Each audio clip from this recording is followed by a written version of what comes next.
क्या आप जानते हो कि दुनिया की सबसे इम्पोर्टेंट टेक्नोलॉजी एक ही जगह पर डिपेंड करती है, और अगर कल उस जगह पर वॉर शुरू हो गई तो क्या होगा तुम्हारे फोन का, तुम्हारी जॉब का और पूरी ग्लोबल इकोनॉमी का। क्यों दुनिया एक ऐसे आइलैंड को इग्नोर भी करती है और प्रोटेक्ट भी, और सबसे इम्पोर्टेंट, क्या ये कॉन्फ्लिक्ट अवॉइड हो सकता है या हम ऑलरेडी बहुत लेट हो चुके हैं।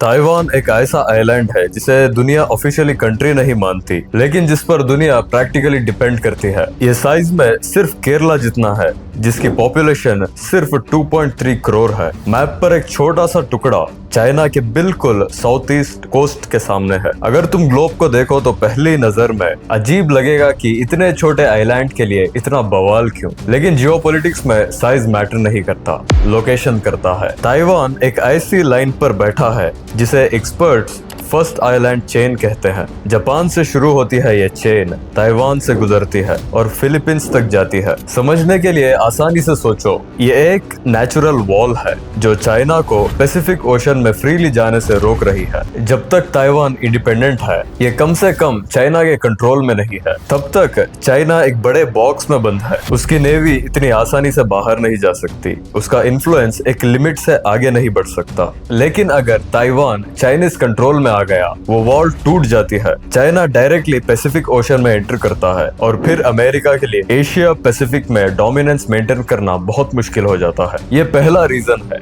लेकिन असल रीजन वो अलग है, और वो रीजन तुम्हारे हाथ में है।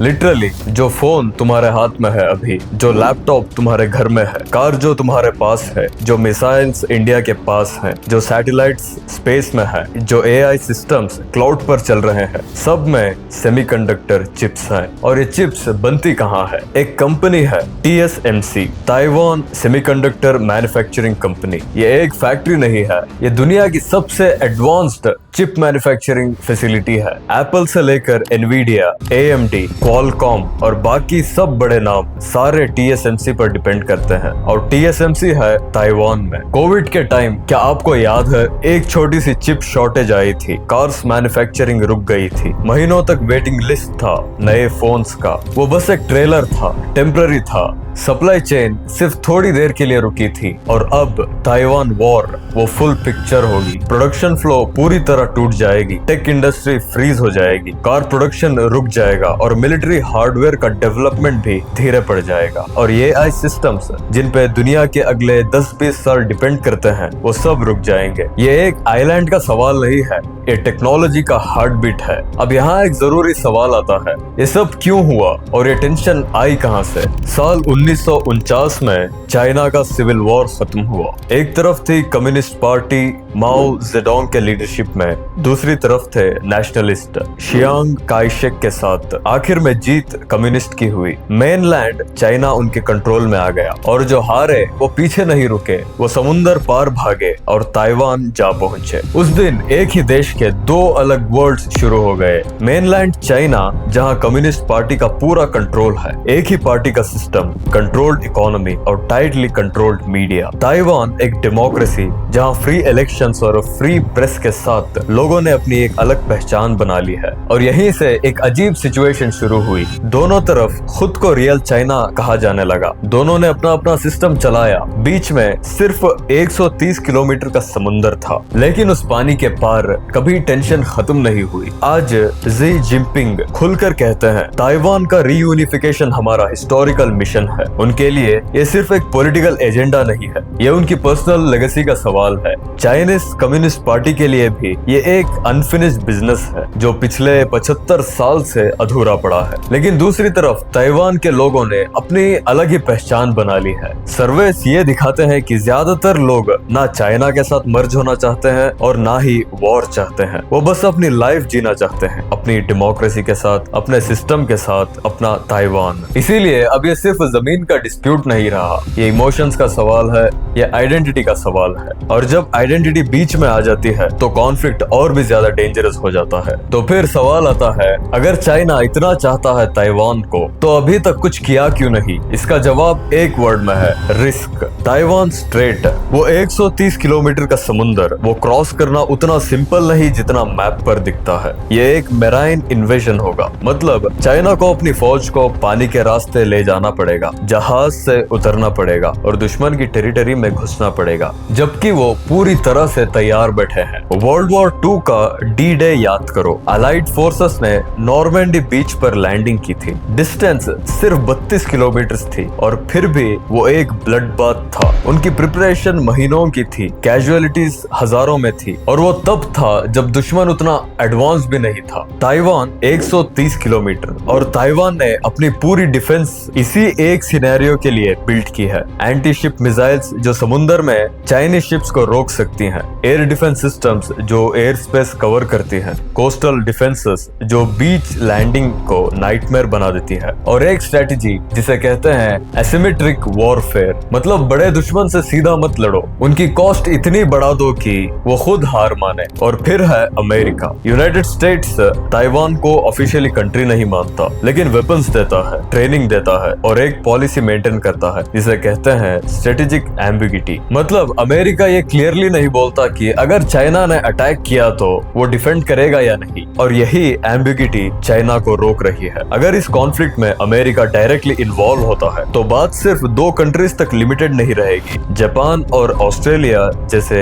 उसके अलाइज भी धीरे धीरे इसमें खींचे जा सकते हैं। फिर ये एक सिंपल रीजनल टेंशन नहीं रहेगा, ये ग्लोबल कॉन्फ्लिक्ट बन सकता है। सबसे डेंजरस बात यह है कि दोनों तरफ न्यूक्लियर पावर्स होंगी, और उसके बाद सिचुएशन किस डायरेक्शन में जाएगी इसका कोई क्लियर रोड मैप या कंट्रोल किसी के पास नहीं होगा। इकोनॉमिक साइड पर भी रिस्क उतना ही बड़ा है। चाइना की इकोनॉमी काफी हद तक ग्लोबल ट्रेड पर डिपेंड करती है। वॉर का मतलब होगा हेवी सैंक्शंस, एक्सपोर्ट्स का गिरना और फॉरेन इन्वेस्टमेंट का बाहर निकलना। रशिया के साथ हमने ये पैटर्न देखा है, लेकिन चाइना की इकोनॉमी उससे कई गुना बड़ी है, इसीलिए इम्पैक्ट भी उतना ही ज्यादा सीवियर हो सकता है। ये सारे मिलिट्री और इकोनॉमिक रिस्क मिलकर ही चाइना को अब तक रोक रहे हैं, अभी तक। लेकिन चाइना बैठा नहीं है, वो सीधा वॉर शुरू नहीं कर रहा, बल्कि एक और गेम खेल रहा है। रोज ताइवान के एयर स्पेस के पास फाइटर जेट्स भेजना, आसपास के वाटर्स में नेवल शिप्स घुमाना और बार बार मिलिट्री ड्रिल्स करना, कभी इतने बड़े कि पूरी दुनिया नोटिस करे। हर मूव के साथ एक ही साइलेंट मैसेज होता है, हम रेडी हैं जब चाहें। ये टेक्निकली वॉर नहीं है, लेकिन ये पीस भी नहीं है। इसको कहते हैं ग्रे जोन वॉरफेयर, बीच का वो डेंजरस स्पेस जहां कोई ऑफिशियली अटैक नहीं होता, लेकिन प्रेशर कभी रुकता नहीं। ताइवान की मिलिट्री को हर रोज रिएक्ट करना पड़ता है, रिसोर्सेज धीरे धीरे ड्रेन होते हैं, पायलट्स थकने लगते हैं, सिस्टम्स स्ट्रेन में रहते हैं, और लोगों के दिमाग में एक कांस्टेंट सवाल घूमता रहता है, कब होगा? ये एक स्लो कैलकुलेटेड गेम है, प्रेशर कुकर जैसा। धीरे धीरे हीट बढ़ाओ बिना किसी एक्सप्लोजन के, जब तक सिस्टम खुद ही क्रैक ना हो जाए। तो आगे क्या हो सकता है? सीधा देखो तो 3 पॉसिबिलिटीज दिखती है। पहली, सब वैसे ही चलता रहे, चाइना प्रेशर बनाए रखे, ताइवान रेजिस्ट करता रहे और अमेरिका दूर से बस देखता रहे। ये जो करंट स्टेटस को है फिलहाल सबसे लाइकली लगता है, लेकिन ये स्टेबल नहीं है, ये एक टिकिंग टाइम बॉम्ब जैसा है। दूसरी पॉसिबिलिटी, चाइना 1 कंट्री 2 सिस्टम का ऑप्शन दे, मतलब साथ आओ, अपना सिस्टम रख लो। लेकिन हांगकांग के एक्सपीरियंस के बाद ताइवान के लिए ये मॉडल ट्रस्ट के लायक नहीं रहा, इसीलिए ये रास्ता ऑलमोस्ट बंद है। और तीसरी, वॉर, सबसे रिस्की इसीलिए क्योंकि इसके लिए हमेशा किसी बड़े ट्रिगर की जरूरत नहीं होती। एक छोटी सी गलती, मिसकम्युनिकेशन, कोई मूव जो गलत समझा गया और चेन रिएक्शन शुरू हो सकता है। अगर वॉर शुरू होती है तो इम्पैक्ट ग्लोबल लेवल पर होगा, मार्केट्स गिरेंगे, सप्लाई चेन्स टूटेंगी और दुनिया रिसेशन में जा सकती है। वर्स्ट केस सिनेरियो मानो तो न्यूक्लियर एस्केलेशन, और उसके बाद क्या होगा इसका कोई क्लियर आंसर नहीं है। इसीलिए ताइवान चुप नहीं बैठा, वो धीरे धीरे तैयारी बढ़ा रहा है, डिफेंस बजट बढ़ रहे हैं, अमेरिका से नए वेपन्स आ रहे हैं और अब आम लोगों को भी ट्रेन किया जा रहा है कि क्राइसिस में क्या करना है। साथ ही TSMC भी एक स्मार्ट मूव कर रहा है। वो अमेरिका और जापान में नए प्लांट्स बना रहा है, ताइवान छोड़ने के लिए नहीं बल्कि सेफ्टी के लिए, ताकि अगर वो सिचुएशन आ जाए तो दुनिया पूरी तरह रुक ना जाए। इसको एक तरह का इंश्योरेंस समझो, जिसे लोग सिलिकॉन शील्ड कहते हैं। आसान मतलब में समझो तो ताइवान अपनी सबसे बड़ी स्ट्रेंथ को ही अपनी प्रोटेक्शन बना रहा है। जब तक दुनिया TSMC पर डिपेंड है, तब तक दुनिया भी ताइवान को सेफ रखना चाहेगी। ये बैलेंस थोड़ा अजीब है और काफी फ्रेजाइल भी। तो ये सब तुम्हारे लिए क्या मतलब रखता है? ध्यान से समझो कि दुनिया में जो कुछ भी होता है वो सिर्फ न्यूज नहीं होता, वो इकोनॉमी है, वो सप्लाई चेन है, वो आपकी जॉब है, आपकी सेविंग्स है, आपके घर का बजट है। ताइवान एक आइलैंड नहीं है, ये आज की दुनिया की सबसे बड़ी वल्नरेबिलिटी है। एक तरफ चाइना हिस्टोरिकल एम्बिशन के साथ, दूसरी तरफ अमेरिका ग्लोबल डोमिनेंस के लिए, बीच में है ताइवान। करीब 2.5 करोड़ लोग जो बस अपनी लाइफ जीना चाहते हैं, और इन सब के बीच एक चिप फैक्ट्री जिस पर पूरी दुनिया की टेक्नोलॉजी टिकी है। हिस्ट्री एक चीज बार बार सिखाती है, सबसे बड़े वॉर्स तब शुरू होते हैं जब दुनिया को लगता है अभी नहीं होगा। 1914 में लोगों को नहीं पता था कि एक असैसिनेशन वर्ल्ड वॉर बन जाएगा। 1939 में कई लोगों को नहीं पता था कि एक कंट्री का एक मूव पूरी दुनिया बदल देगा। और आज भी लोग कह रहे हैं ताइवान पे वॉर नहीं होगा, रिस्क ज्यादा है। और शायद वो सही है, लेकिन शायद पर दुनिया नहीं चलती। और जब तक ये टिकिंग बॉम्ब है, ये सिर्फ चाइना और अमेरिका की प्रॉब्लम नहीं है, ये तुम्हारी प्रॉब्लम है, मेरी प्रॉब्लम है, हर उस इंसान की प्रॉब्लम है जिसके हाथ में एक स्मार्टफोन है। अब तुम खुद डिसाइड करो, ये सिर्फ एक दूर की जियोपॉलिटिक्स है या ये वो चीज है जिस पर तुम्हें अभी से नजर रखनी चाहिए।